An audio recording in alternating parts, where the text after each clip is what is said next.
¿Qué tal, gente? ¿Cómo les va? Bueno, espero que bien. Esto que estamos viendo en primer plano son dos codos, llamémosle codos desplazadores, macho, de media a 3/4. Tenemos dos.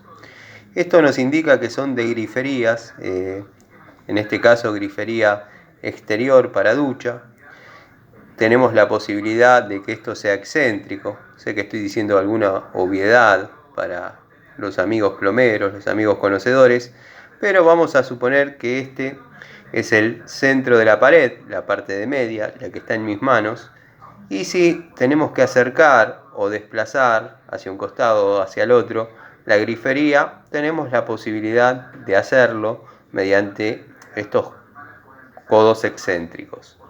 Bueno, cuando tenemos la seguridad que dejamos los pilares de agua caliente y agua fría a la distancia correspondiente, en este caso 160 milímetros, estos codos, estos desplazadores, les sugiero obviarlos y reemplazarlos por tuercas entre roscas reducción de 3/4 a media, dado que les resta profundidad.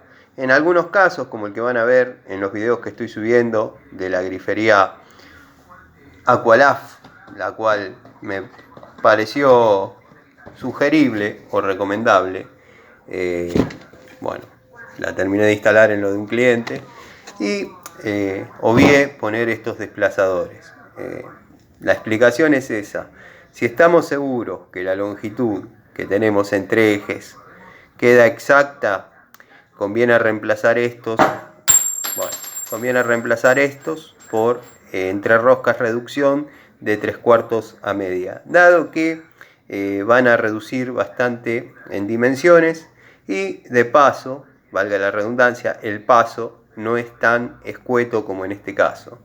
Esto, para los amigos que preguntan, es un desplazador, simplemente, como dije al principio, pero para que no retrocedan, iba a decir rebobinen, tomemos como idea que la parte de media, la que estoy sujetando, es la que va fija en la pared. Vemos como al girarlo, la parte de 3/4 se acerca o se aleja acorde a la necesidad. Bueno, si esto lo multiplicamos por los dos lados, obviamente la grifería va a subir y bajar, pero se puede acercar y alejar la distancia entre ejes. Esta pieza nos permite eso.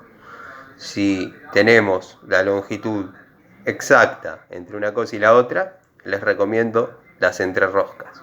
Después voy a hacer un videito nuevo sobre acoples rápidos Duque, ya sea acople rápido recto largo, acople rápido en T, acople rápido reducción. Dado que, bueno, el otro día estuve viendo y curiosamente el video que más vistas tiene del canal es un video de acoples rápidos que desarrollé prácticamente en forma elemental y sin demasiada descripción técnica. Bueno, les mando un saludo, esperando que venga el cliente, así me puedo ir.